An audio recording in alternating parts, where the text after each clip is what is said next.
राज Kadyan defence expert इस वक्त मेरे साथ जुड़ चुके हैं। मनीष, मैं आपके पास आऊंगी। सर, एक संदिग्ध को गिरफ्तार कर लिया गया है और सबसे बड़ी बात यह है कि ये पूरा जो हमला अंजाम दिया गया वो स्लीपर सेल्स की मदद से दिया गया। सर, आपको मेरी आवाज मिल पा रही है?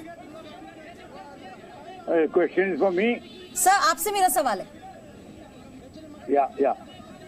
I to accept through your channel, if it is a terror attack, which it appears to be, then our intelligence agencies first have to establish whether it is because of Pakistani hand in it again. If it is, then we need to act so that Pakistan does not feel that our attack in Balakot was a one-off.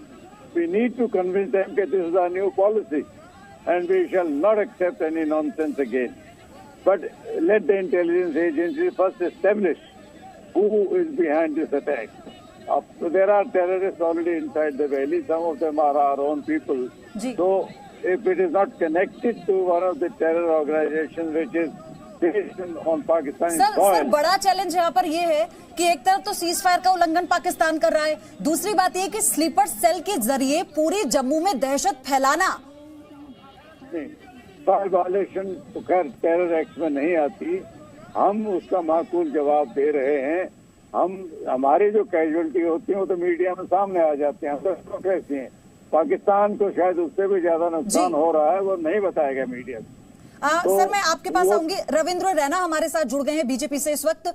Ravindra Raina, ये एक बहुत बड़ी साजिश का यहाँ पर खुलासा हुआ है। जो इनपुट्स मिले हैं उसके मुताबिक जम्मू में अभी और भी जगह को टारगेट पर रखा गया है। जी, पाकिस्तान की एक साजिश है कि जम्मू कश्मीर में शांति को भंग किया जाए। जम्मू एक शांति प्रिय क्षेत्र है और हमने देखा है कि जम्मू के लोग एक कट्टर हिंदुस्तानी हैं, देशभक्त हैं, भारतीय हैं, सच्चे राष्ट्रवादी हैं और एक साजिश के तहत इस एरिया के अंदर कोशिश की गई है इस क्षेत्र को बहलाने की और इस सारे एरिया को कॉर्डन कर दिया गया है। लेकिन जम्मू के लोग बड़े देशभक्त हैं, शांति प्रिय हैं और इस मुश्किल वक्त में भी इस समय लोगों ने पूरा एकता का जो है वो प्रदर्शन किया है। लोग सब एकजुट हैं और भारत माता की जय और वंदे मातरम के जय घोष लगा रहे हैं। पाकिस्तान की और दुश्मन देशों की और आतंकवादियों की हर साजिश को विफल किया जाएगा। जैसे जम्मू कश्मीर में हुर्रियत के लोगों को, अलगाववादियों को, आतंकवादियों का हमारी सरकार ने, हमारी सेनाओं ने सफाया किया है।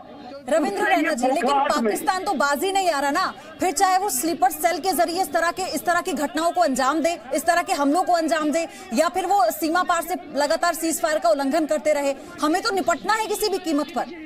पाकिस्तान से तगड़े तरीके से निपटा जा रहा है। जहां हमारे सैनिकों ने आतंकवादियों के ठिकानों को ध्वस्त किया है, हमारी एयरफोर्स ने स्ट्राइक्स मारी हैं, हमारी भारतीय सेना ने ऑपरेशन ऑल आउट करके कश्मीर में आतंकवादियों के ऊपर ताबड़तोड़ प्रहार किए हैं। वहीं भारतीय विदेश नीति ने इंटरनेशनल लेवल पर भी पाकिस्तान को अलग थलग किया है। पाकिस्तान की चौतरफा घेराबंदी कर रहे हैं और पाकिस्तान, लेकिन सवाल यही है सर कि पाकिस्तान आखिर बाज क्यों नहीं आ रहा? क्योंकि जिस तरह से हर रोज तस्वीरें निकल कर आ रही हैं, 60 से ज्यादा बार अभी तक बालाकोट हमले के बाद से और जवाबी कार्रवाई के बाद से वो 60 से ज्यादा बार सीज फायर का उल्लंघन कर चुका है। और ये तस्वीर जो आपको हम दिखा रहे हैं ना, इस तस्वीर को आप गौर से देखिए। ये वहां पर लगे, बस स्टैंड पर लगे सीसीटीवी की फुटेज है जो इस वक्त जी न्यूज पर आप देख रहे हैं। कैसे लोग जब अपने कामों के लिए निकले थे, बस में सफर करने के लिए जा रहे थे, अपनी बसों में बैठने के लिए जा रहे थे, कैसे ये जो भगदड़ मचती आप देख रहे हैं ना, ये उस ग्रेनेड के फटने के बाद की है। कुछ लोग जो उसके पास तक पहुंचे, लेकिन ऐसा धमाका हुआ कि लोगों में अफरा तफरी मच गई, लोग वापस दौड़ने लगे और कोई कुछ समझ पाता इससे पहले 28 लोग इसकी जद में आए और गंभीर रूप से घायल हो गए। 2 तस्वीरें आपके सामने हैं, आप 2 तस्वीरें इस वक्त जी न्यूज पर देख रहे हैं। आप देखिए, तुरंत बाद जब ग्रेनेड हमला होता है उसके तुरंत बाद की तस्वीरें, लोग कैसे बदहवास हो गए, जख्मी हो गए और वहां पर जो लोग थे, जिनकी दुकानें थी या जो और यात्री वहां पर थे, वो उन्हें रेस्क्यू करने की कोशिश कर रहे रहे थे क्योंकि पुलिस को आने में समय लगा। और दूसरी तस्वीर उस वक्त की है जो ये बताती है कि कैसे वहां पर अफरा तफरी का माहौल बन गया जिस वक्त ये ग्रेनेड हमला हुआ। मनीष शुक्ला मेरे सहयोगी लगातार बने हुए हैं। मनीष, सीधी सी बात है कि पाकिस्तान बाज नहीं आ रहा, इस बात की पुष्टि हो चुकी है कि यह आतंकी हमला है, फिर चाहे स्लीपर सेल के जरिए करवाया गया हो या फिर कोई और रणनीति हो इसके पीछे। हमें निपटना होगा, जवाब देना होगा फिर से।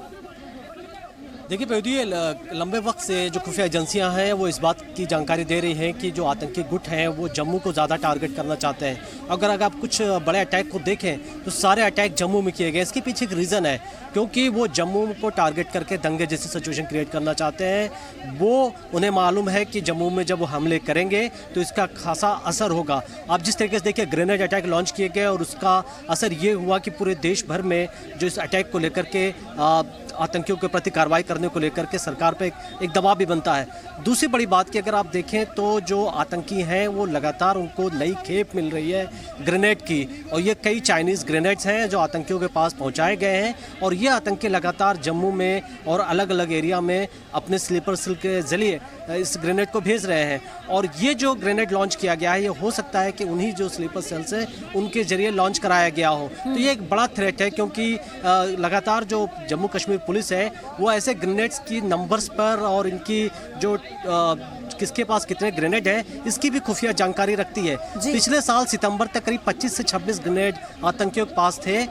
जिस तरह का अटैक कर रहे थे ये माना जा रहा था ग्रेनेड खत्म हो रहे हैं, लेकिन कुछ दिनों में ही इनके पास नई फ्रेश जो डिलीवरी की गई है ग्रेनेड की, और इसी के जरिए वो जम्मू को टारगेट कर रही है। जानबूझकर ये प्लान तरीके से ये ग्रेनेड लॉन्च किया गया है। बस स्टेशन को चुना गया, सिविलियंस को टारगेट करने की कोशिश की गई है, और जाहिर इसके पीछे एक ही मैसेज है, दहशत फैलाना और इसके अलावा कुछ भी नहीं। क्योंकि जिस तरह से इस पूरे हमले को अंजाम दिया गया, अगर इसको देखा जाए तो सिर्फ यही है कि जहां पर ज्यादा लोग हैं उन इलाकों को टारगेट किया जाए। और आपको अपडेट दे दे अपने दर्शकों को जो इस वक्त जी न्यूज देख रहे हैं कि 28 लोग इसमें घायल हुए हैं। 2 तस्वीरें आपके सामने हैं जो हम आपको दिखा रहे हैं। हमले के तुरंत बाद की तस्वीर है जब अफरा तफरी मची, लोग कैसे बदहवास वहां पर हो गए, जो घायल हुए और लोग उन्हें रेस्क्यू कर रहे थे। एक तस्वीर है वहां पर लगे सीसीटीवी कैमरे से जो निकल कर आई है जब ग्रेनेड से हमला हुआ।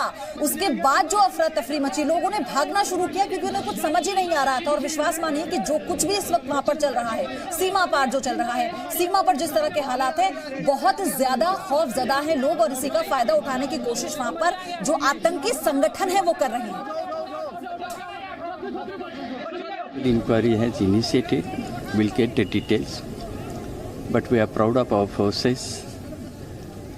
Government has given all the liberty to the forces to take the necessary steps, and that is being done. Terrorists, they are on run, and I'm sure our forces will take care of all this. Raju केरनी मेरे सहयोगी live जुड़ चुके हैं हमारे साथ जम्मू से। राजू, कोई अगर अपडेट है फिलहाल आपके पास तो पहले साझा करें। देखिए फिलहाल अभी तक जो है उसमें यही है कि पुलिस ने जो है अपनी जांच को जो है उसका दायरा और बढ़ाया है और एजेंसियों को इसमें शामिल किया है।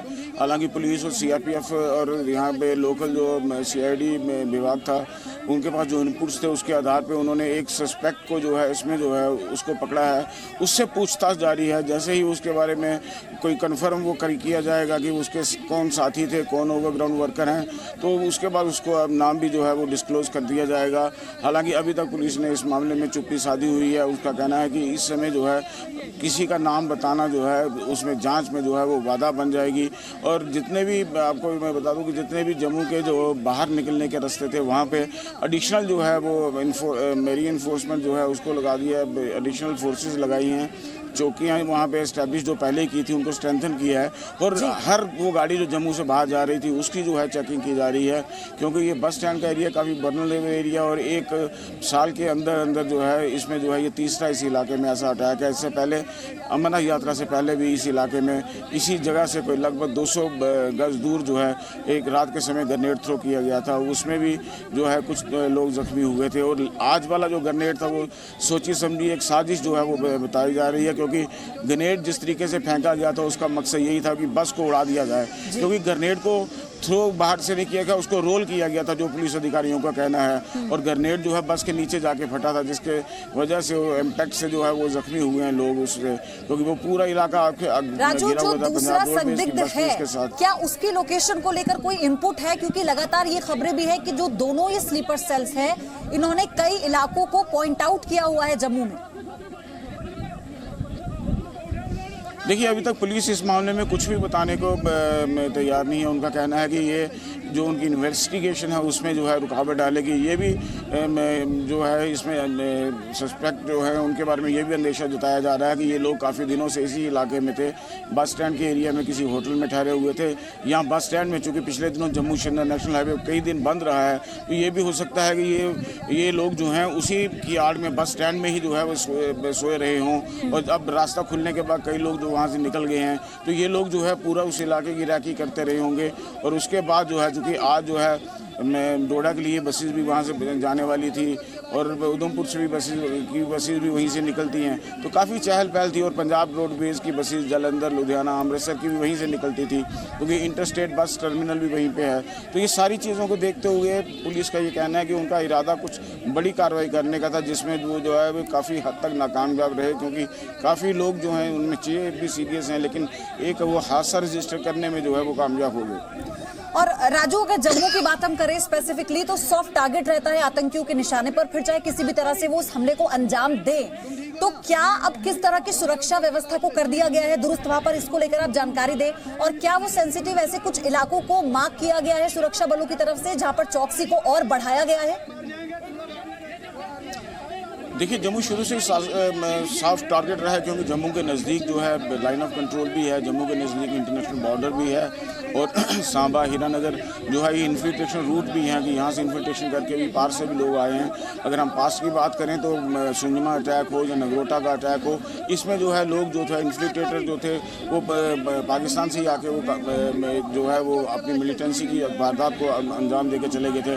हाल ही में नगरोटा का अटैक की अगर हम बात करें तो तब भी वो एक ट्रक में आके यहाँ से निकल गए थे।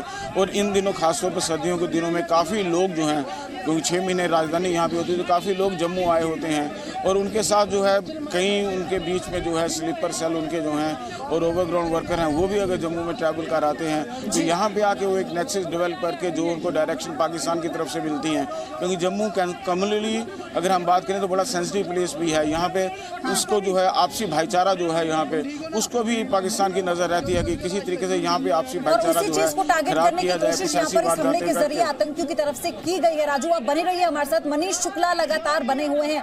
मनीष, पाकिस्तान डायलॉग की बात कर रहा है, अगर ये तार सीधा वहां से ना जोड़कर देखा जाए तो फिर हम कैसे देखें कि आप सुधरने को तैयार नहीं है और आप कहते हैं कि हम एक टेबल पर आकर बात कर लें? जी बिल्कुल, देखिए ग्रेनेड जो है सॉफ्टिकेटेड एक तरीके से एक्सप्लोसिव है, ये सबके पास नहीं हो सकता, ये किसी क्रिमिनल्स या गैंग्स का काम नहीं है। जाहिर है जब AK-47 और चाइनीज़ ग्रेनेड का इस्तेमाल हो रहा हो तो ऑब्वियस है कि सारी जो लिंक है वो पाकिस्तान से ऑटोमेटिक जुड़ जाते हैं। लगातार जो जम्मू कश्मीर पुलिस है और हमारी खुफिया एजेंसीज़ हैं वो आतंकियों के मूवमेंट पर नज़र रखती हैं। जैसा कि राजू बता रहे थे कि अगर आप पिछले 1-1.5 साल के हर बड़े अटैक को देखें, उस सारे अटैक मोस्टली जम्मू में किए गए, और इसके पीछे प्लानिंग है पाकिस्तान की, क्योंकि वो डिस्टर्ब करना चाहता है और उसको मालूम है कि जम्मू को वो टारगेट करेगा तो ज़्यादा से ज़्यादा दहशत का माहौल क्रिएट होगा। दूसरी बड़ी बात कि हम जैसा आपसे पहले भी कह रहे थे कि ये जो ग्रेनेड है ये इसको लेकर के खुफिया एजेंसियों के इनपुट्स थे बाकायदा, उन्होंने कहा था कि ग्रेनेड जो है जम्मू में पहुंचाया जा रहा है, और कई ऐसी भी हमारे पास जानकारी है जिसमें लश्कर तोयबा के बेसिस तैयार करने की कोशिश लगातार जम्मू में की जा रही थी। पिछले कुछ दिनों से कई लोगों को पैसे दिए जा रहे थे और उनसे कहा जा रहा था कि वो रेडिकलाइज करने की कोशिश की जा रही थी। तो यहाँ ये इन्वेस्टिगेशन बहुत ही क्रूशियल होगा, क्योंकि ये जो हमला है ये क्या किसी बड़े आतंकी ग्रुप ने डायरेक्ट किया है या फिर जम्मू में जो स्लीपर सेल्स हैं उनके जरिए कराया गया हो सकता है ये संदिग्ध, ये अभी जांच का विषय है मनीष। लेकिन ये बात साफ हो चुकी है आधिकारिक तौर पर भी कि ये आतंकी हमला है, और इसे अगर ना जोड़कर देखा जाए उन आतंकी संगठनों से जिन्हें पालता है पाकिस्तान, तो फिर कैसे देखा जाए। और सबसे बड़ी बात यहाँ पर यह भी है कि फितरत रही है आवाम को टारगेट करने की पाकिस्तान में पल रहे आतंकी संगठनों की, या फिर सीधे तौर पर कह दे कि पाकिस्तान की। लेकिन हर तरह से माकूल जवाब हिंदुस्तान दे रहा है और ये चेतावनी दे चुका है हिंदुस्तान कि अब सुधर जाए पाकिस्तान, वरना अंजाम भुगतने को तैयार हो जाए।